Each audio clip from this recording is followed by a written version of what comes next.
Assalamualaikum warahmatullahi wabarakatuh. Selamat malam, selamat pagi, selamat sore untuk saudara semuanya dimanapun berada. Alhamdulillah jumpa lagi. Nah, kemarin waktu live streaming banyak yang bertanya tentang belajar di dalam buku ya. Nah, saya akan coba jawab apa bahayanya belajar di dalam buku gitu ya. Maksudnya beli buku di pasar gitu. Maksudnya membeli buku di pasar lalu dipelajari tanpa guru. Nah, apa sih bahayanya? Nah, itu sangat berbahaya gitu. Itu tapi saya tidak melarang ya. Bisa saja dilakukan, tetapi lebih baiknya jangan melakukan hal seperti itu gitu. Jangan melakukan belajar membeli buku di pasar lalu tanpa ada pembimbing. Menurut saya itu kurang tepat dan kurang baik ya. Lebih baik dan lebih tepatnya ada orangnya gitu. Bukan tidak boleh, boleh-boleh saja gitu, dengan syarat Anda boleh saja membeli buku di pasar gitu lalu dipelajari, dengan syarat Anda harus bisa menelepon orangnya. Anda telepon orang yang bersangkutan lalu ngobrol, berbicara, minta izin dan minta petunjuk barangkali ada yang kurang gitu ya. Intinya ada dialog dengan orang, dengan manusianya gitu, dengan si pembuatnya. Intinya ada dialog meskipun lewat HP itu sudah lebih dari cukup ya. Memang belajar ilmu gaib itu kalau saya kaji itu tidak perlu bertatap muka ya. Tapi kalau yang memang memahami ya, karena pemahaman manusia beda-beda gitu.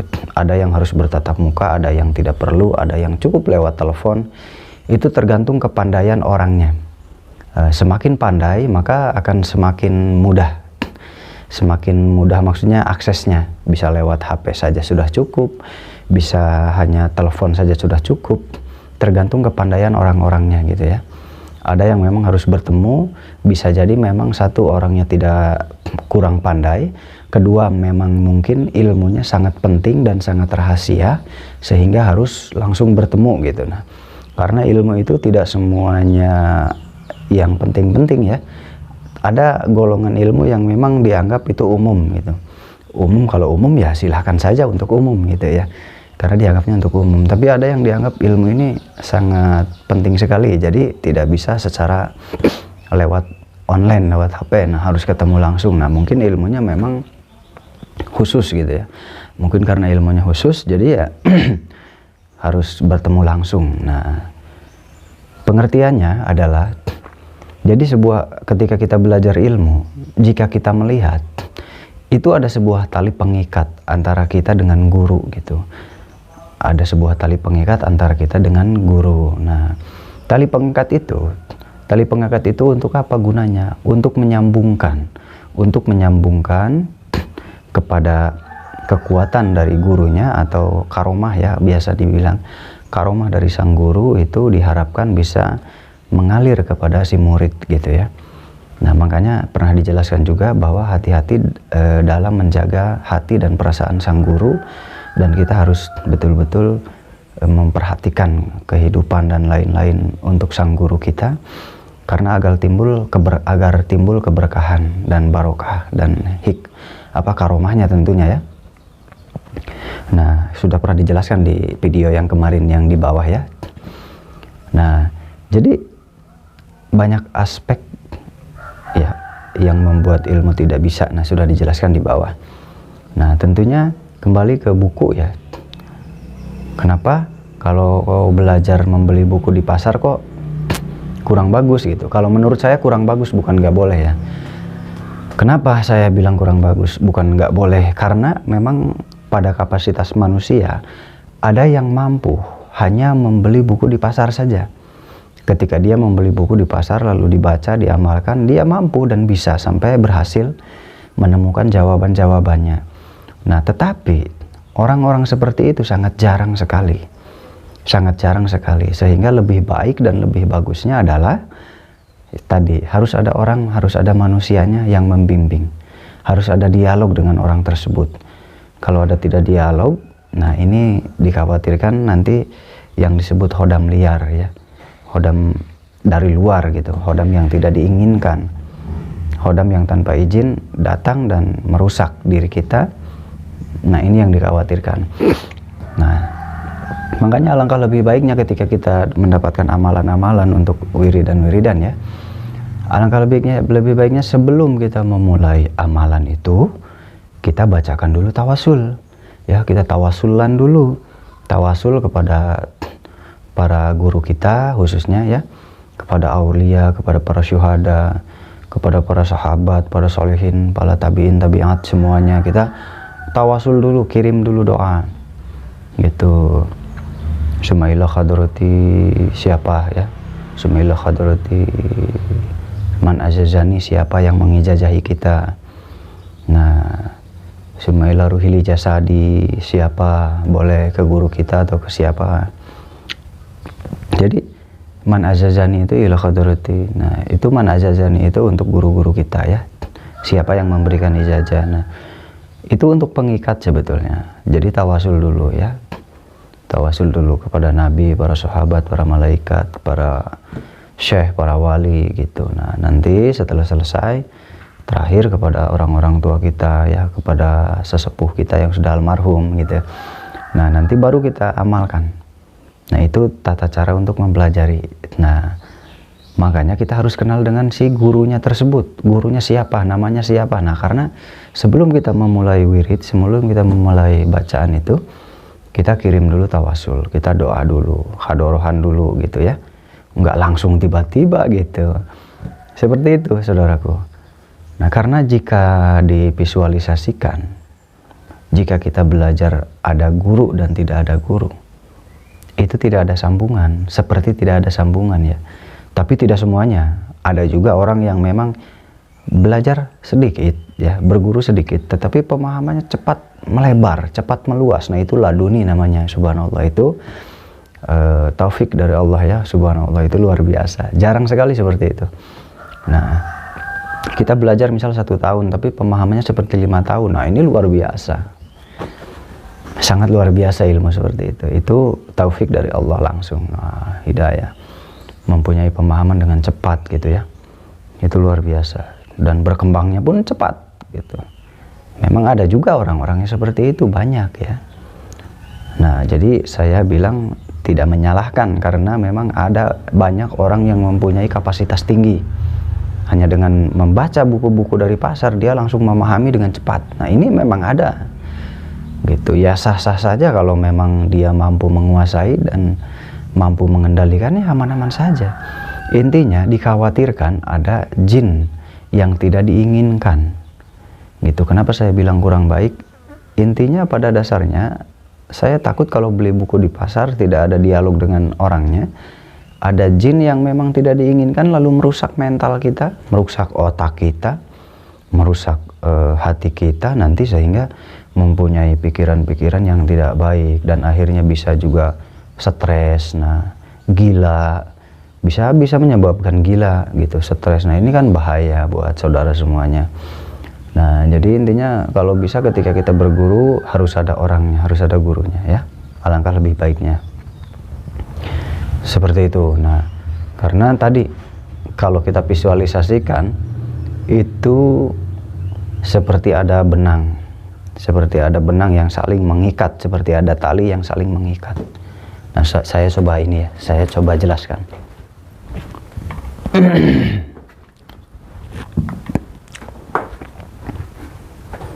Nah, saya coba jelaskan. Jadi misalkan ini guru ya. Nah, ini guru. Nah, ini jelas kebaca nggak? Harus kebaca ya, agak dekat dikit. Harus kebaca, agak dekat. Nah, misalkan ini guru. Nah, guru ini mempunyai murid, yaitu murid kita ya.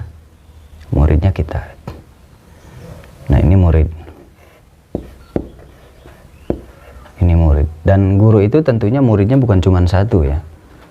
Muridnya bukan cuma satu. Nah, ini murid. Pasti muridnya banyak. Nah, ini murid semua. Nah, ini seperti ada pengikat. benang ini.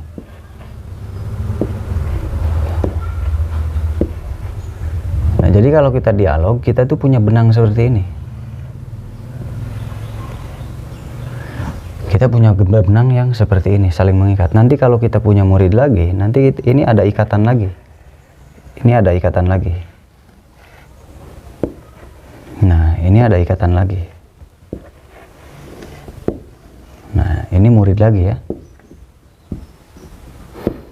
Ini murid lagi. Dan kalau murid kita nanti punya murid lagi, ya, murid kita misal punya murid lagi, ya terus nanti mengikat seperti ini terus.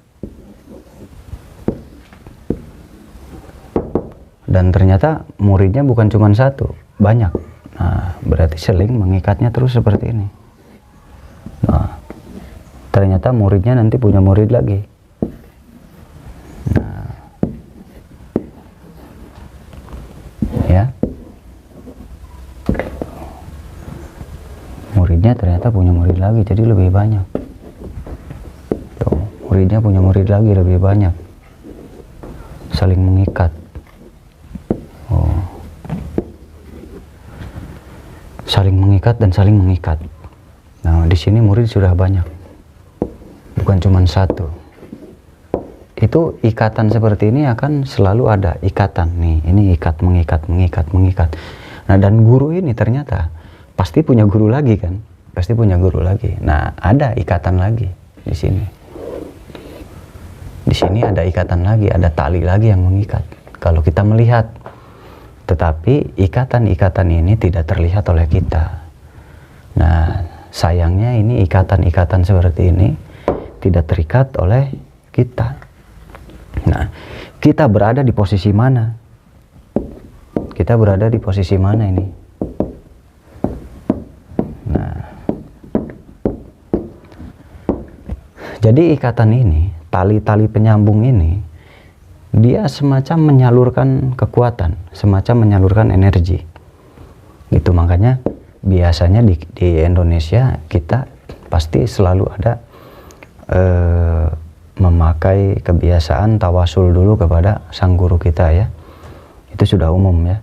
Nah, apa alasannya? Alasannya agar tali-tali ini tidak ada hambatan. Itu karena saking banyaknya murid, apalagi murid kita, murid guru kita banyak ya, pasti lebih pabaliut. Tali ini akan semakin banyak. Nah, makanya harus tawasul dulu agar rambatan tali ini nanti, misal kita dari paling bawah nih, dari sini. Nah, ini nanti menyambung ke sini, nyambung ke guru. Dari guru ini nyambung lagi ke almarhum gurunya misalkan. Nanti di sini nyambung lagi ke almarhum yang lebih dulu, nanti nyambung lagi ke ini sehingga sampai ke atas sini. Jadi bisa turun kemanapun energinya ya. Semacam itu pengertian energi dari guru ya. Jadi ada energi spirit, tidak salah, dari sang guru yang utama, yang pertama membuat gitu misalnya. Nah, jadi tali-tali ini berfungsi menyalurkan energi. Berfungsi menyalurkan energi agar kita lebih kuat dari segi banyak hal ya. Dari segi banyak hal, baik itu dalam melakukan atau dalam menghadapi sesuatu, itu membuat kita lebih kuat. Nah, jadi ada sambungan. Nah, sehingga energi ini sudah terjalur, sudah tersambung, sudah sudah tersistem di sini, sistematis.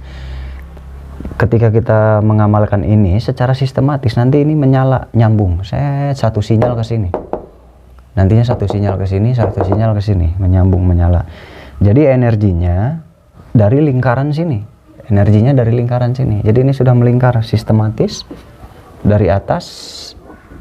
Ini sudah terstruktur seperti ini. Nah, jadi terlindungi seperti ini. Nah, terlindungi seperti ini, tersistematiskan. Jadi sehingga kalau ada jin-jin dari luar, misalnya ini pihak-pihak luar, jin-jin luar ini. Nah, ini jin-jin dari luar ingin menyerang. Ini tidak bisa. Karena bukan wilayah dia. Dia tidak bisa menyerang masuk ke sini karena ini sudah bukan wilayahnya dia. Karena sudah ada jalurnya, ini jalur ke sini, ke sini, ke sini, ke sini. Jadi semuanya sudah sistematis akan berfungsi mengeluarkan sinyal ketika kita mengamalkan sesuatu, nyambung. Aliran-aliran ini akan nyambung nantinya. Nah, sehingga yang dari luar nggak bisa, karena di sini sudah ada komunitas gitu, semacam komunitas khusus. Nah, semacam komunitas khusus yang sudah tidak bisa diganggu karena ini sudah saling mengikat, dan ini yang tidak terikat dari luar tidak bisa masuk karena sudah terlindungi. Seperti itu. Paham ya? Semoga dipahami. Nah, ini rumusan jalur-jalurnya seperti ini. Nah, kalau misalkan kita tidak ada guru yang memberikan, minimal itu melalui lisan. Hanya melalui lisan, melalui HP, melalui telepon saja, melalui WhatsApp saja sudah cukup, lebih dari cukup. Gitu, lebih dari cukup. Hanya melalui WhatsApp saja sudah lebih dari cukup. Nah, itu sudah bisa menyambungkan. Karena apa? Kesadaran sang guru. Kesadaran sang guru itu kita didaftarkan. Oh, ini ada murid namanya si Anu, si Anu, si Anu. Itu si guru langsung mengenal, langsung mendaftarkan. Cara mendaftarkannya yaitu urusan guru ya. Beda-beda cara, beda-beda teknik. Jadi ada pendaftaran istilahnya. Nah, pendaftaran itu untuk mengenalkan. Nah, nanti si guru ini punya proses lagi. Ketika si guru punya murid, dia menjalankan proses untuk mendaftarkan muridnya agar tersambung. Nah, dengan cara apa ya? Dengan cara tawasul. Nanti si gurunya tawasul lagi. Ada tawasul khusus juga. Nah, seperti itu saudara. Seperti ini. Saling merangkai, saling mengikat kepada sang guru. Dan sampai ke atas. Gitu ya. Kalau yang tidak ada tidak ada guru ya, itu bukan tidak boleh, tapi kurang bagus dan kurang baik. Dikhawatirkan ketika tidak ada ikatan ya, ketika tidak ada ikatan, nah, seperti ini misal tidak ada ikatan kemana-mana. Ketika tidak ada ikatan kemana-mana, jadi yang dari luar itu bisa masuk, itu bisa masuk menyerang. Misal gini aja. Ya, nanti saya coba praktekin. Nah, misal gini. Nah, boleh di sini nih. Nah, contohnya di sini, lihat ya. Misal ini kita belajar sendiri. Nah, ini belajar sendiri. Ya, belajar sendiri. Tidak ada ikatan kemanapun. Tidak ada ikatan kemanapun karena belum mengenal. Nah, ini ya nanti yang datang. Yang datang itu bukan jalur dari sini. Bukan jalur yang sudah teratur, yang sudah terbentuk sistematis antara satu dan satu lainnya, jadi paralel ya. Nah, kalau ini tidak ada sambungan kemana-mana, jadi bukan tidak mungkin jin dari luar itu bisa masuk, bisa mengganggu dari berbagai arah, karena ini belum ada. Dia ingin mengikat. Nah, dia ingin mengikat, ingin membuat satu ikatan.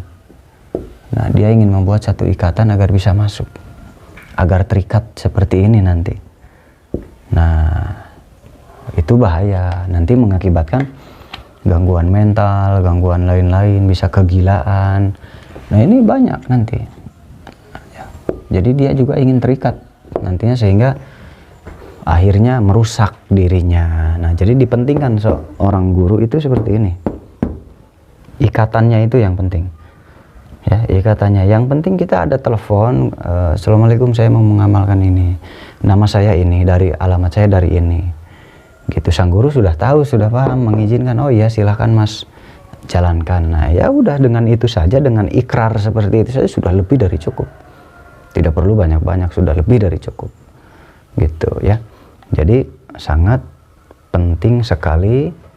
Lebih bagusnya kita ada yang mengarahkan gitu. Kalau tidak ada yang mengarahkan, dikhawatirkan seperti ini nanti. Dikhawatirkan. Jadi bahayanya kepada diri kita nantinya. Kalau terjadi hal seperti ini, wah, sangat membahayakan. Gitu. Nah, jadi seperti itu saudaraku semuanya. Ternyata belajar itu usahakan kalau ada itu ya yang membimbingnya gitu, karena kalau tidak ada yang membimbing itu dikhawatirkannya mengalami gangguan saraf ya, saraf belakang, terasa panas dan lain-lain, gelisah dan lain-lain, sehingga nanti menyebabkan kegilaan. Nah, ini dikhawatirkan seperti itu. Mungkin di tempat saudara juga banyak yang mengalami gangguan jiwa seperti itu. Nah, itu dikarenakan bisa jadi ada yang dari luar masuk ya tanpa diinginkan, karena yang dari luar terus merangsek masuk ingin terlibat. Nah ini yang seperti ini. Atau bisa juga memang anak ini belum waktunya diberikan pelajaran itu, tetapi diberikan pelajaran itu. Nah jadi tanpa disadari ya rusak, saraf-saraf ininya rusak ya, saraf-saraf motoriknya rusak gitu, saraf-saraf vital, saraf-saraf kecilnya itu rusak, saraf-saraf tepinya tidak maksimal, jadinya ya jadi mengakibatkan hal yang tidak diinginkan.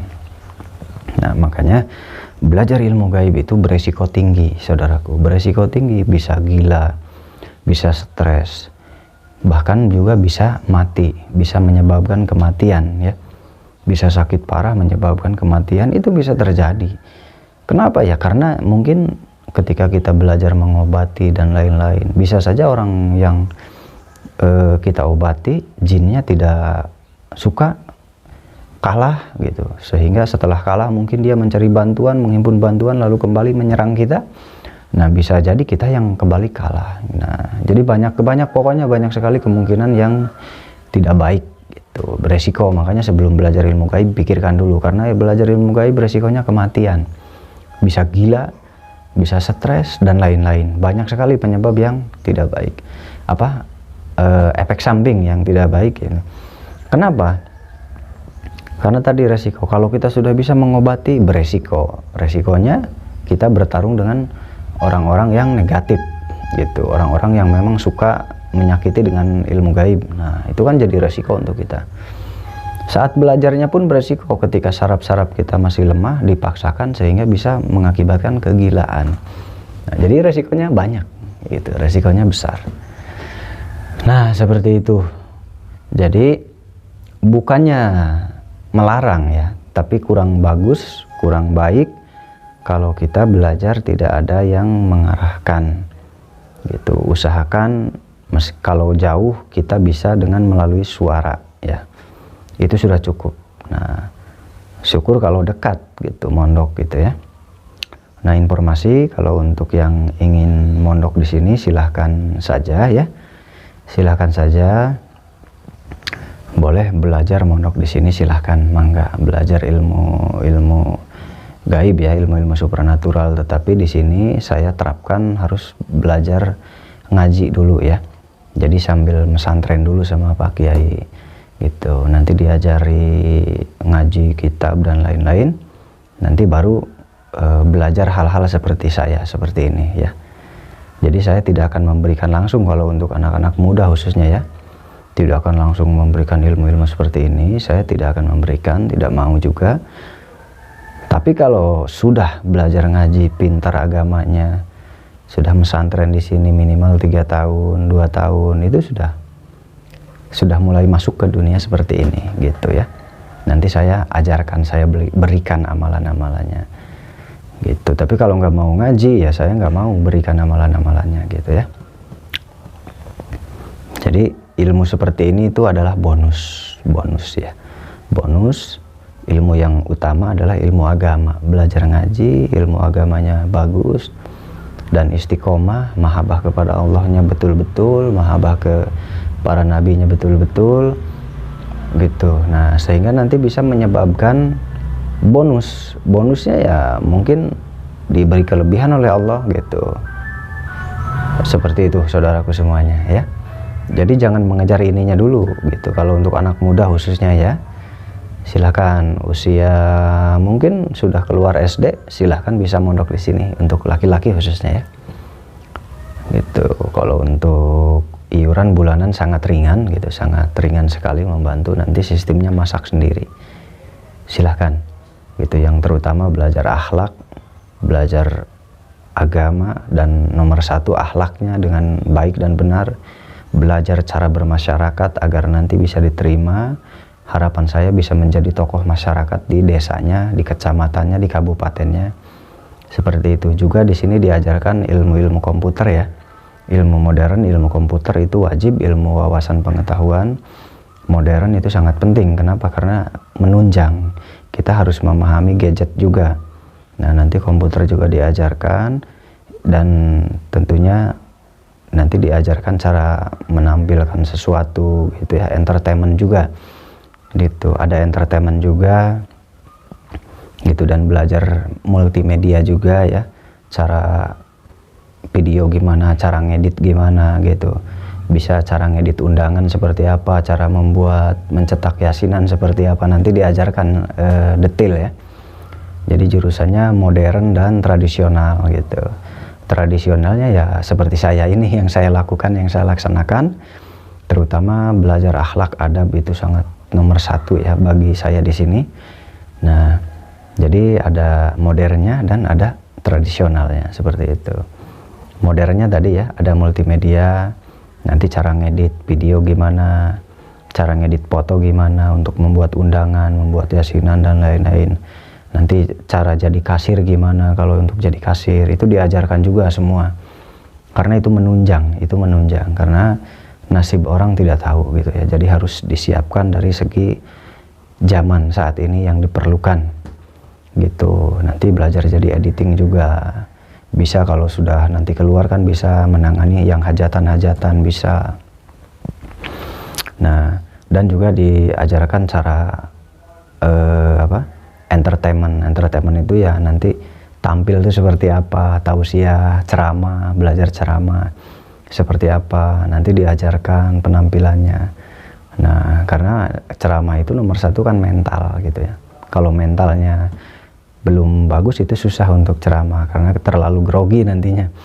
Nah, di sini diajarkan dari dini untuk ceramah gitu, agar nanti bisa menampilkan sesuatu. Nah, seperti itu jurusannya, dan tentunya mempelajari ilmu akhlak dan adab itu nomor satu di sini ya, gitu, agar nanti bisa menerapkan ke masyarakat, bisa menjadi tokoh masyarakat yang baik dan jujur dan tidak memanfaatkan sesuatu ya, gitu. Jadi aspek modernnya diberikan, aspek tradisionalnya juga harus jadi seimbang ya. Kalau terlalu modern takutnya lupa daratan gitu, jadi harus ada tradisionalnya. Itu saja mungkin, silahkan yang mau mondok silahkan saja. Dewan-dewan gurunya alhamdulillah sudah ada ya, dari lulusan dari IAIN ya gitu, luar biasa, subhanallah, semoga betah beliau dewan guru-guru kita. Sekarang sudah kita siapkan, ada bahasa Inggris juga, ada bahasa Arab juga ya. Untuk saat ini baru 2 bahasa, bahasa Inggris dan bahasa Arab, baru 2 bahasa. Kedepannya mudah-mudahan lebih banyak lagi bahasa. Seperti itu. Itu aja dulu mungkin ya. Kalau untuk belajar di luar itunya, eskul mungkin disebutnya ya. Eskulnya paling bela diri, silat gitu, olahraganya. Nah, intinya nomor satunya kita harus bisa baca kitab dulu ya, belajar ngaji dulu. Nanti belajar juga nahwu, shorob, alfiyah dan lain-lain, nanti dipelajari seperti itu. Nah, seperti itu mungkin bocorannya. Yang mau mondok silahkan. Kalau iuran insya Allah masih sangat terjangkau gitu. Silahkan ditunggu, tinggal ditelepon aja ke nomor saya atau boleh langsung datang gitu. Untuk saat ini lebih bagusnya sudah besar ya. Sudah besar itu sudah bisa mencuci sendiri, karena di sini mandiri, tidak ada laundry, tidak ada apa, harus bisa cuci sendiri. Jadi kemandiriannya dibangun, kedewasaannya dibangun. Karena seorang itu kalau tidak dewasa, ilmu sebanyak apapun, ilmu sepenuh apapun, kalau mentalnya tidak dewasa, kalau hatinya tidak peka, tidak dewasa, pikirannya tidak terbuka, tidak sosialnya kurang, gitu, rasa empatinya kurang, mawas dirinya kurang, itu sama saja kurang bagus. Karena nanti ilmunya bisa tidak manfaat, bahkan bisa saja ilmunya malah jadi nggak baik gitu efeknya. Bukannya bermanfaat baik gitu, membantu orang banyak, malah orang jadi kesulitan gitu. Nah, ini bahaya gitu. Jadi harus betul-betul diajarkan semenjak dini gitu. Jadi saya pakai sistem tradisional zaman dulu ya. Pelatihan zaman dulu itu mental, kejujuran, ketulusan, kebaikan, keikhlasan. Nah, ini sangat perlu ditanamkan. Nilai-nilai menghargai orang tua ini sangat perlu. Nilai-nilai menghargai orang tua, menyayangi orang tua. Seperti apa orang tua kita susah mencari uang, seperti apa orang kita susah menghidupi kita dari kecil. Nah, mereka harus tahu bahwa orang tua kita tuh capek, susah mencari uang untuk menghidupi kita. Mereka harus merasakan. Kalau tidak ada tindakan-tindakan seperti itu, mereka mungkin tidak merasakan ternyata susah. Nah, makanya biarkan di sini mandiri, cuci baju sendiri. Kadang kita biarkan ke hutan cari kayu bakar gitu. Nanti rame-rame ada pengawas, nanti cari kayu bakar sendiri. Untuk apa manfaatnya? Ini sangat bermanfaat untuk mental. Ini sangat bermanfaat untuk jiwa. Ini sangat bermanfaat untuk pemikiran.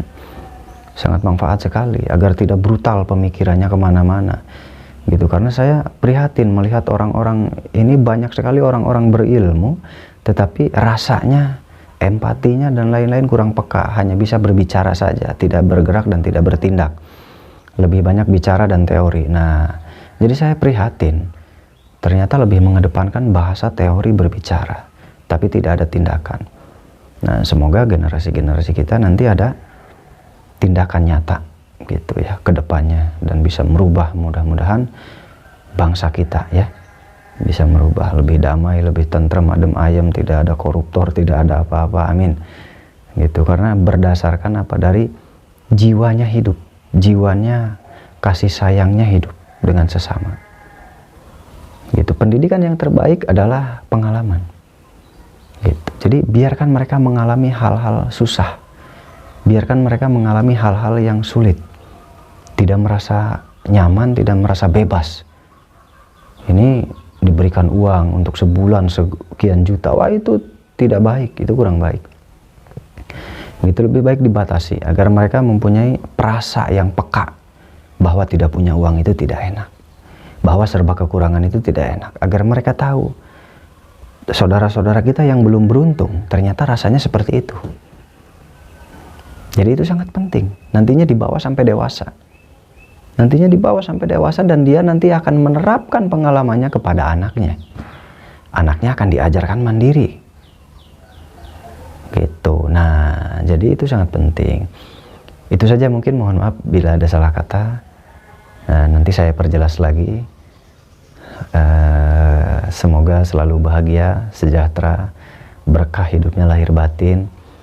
Gitu. Dan untuk para donatur, terima kasih, semoga dilipat gandakan oleh Allah.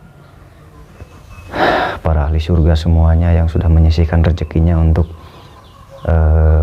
ponpes di sini dan untuk anak-anak yang kurang mampu di sini juga, terima kasih, semoga dilipat gandakan rezekinya. Mudah-mudahan kita bisa banyak lagi adik-adik yatim piatu kita di sini. Mudah-mudahan bisa banyak lagi yang kita bantu, karena kemarin krisis moneter, jadi ada 12 orang yang pulang karena tidak terawat, kekurangan biaya.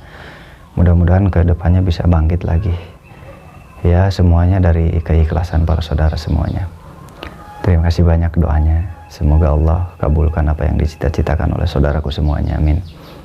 Selamat malam. Assalamualaikum warahmatullahi wabarakatuh. Selamat siang untuk yang siang hari ya. Selamat pagi untuk yang pagi hari.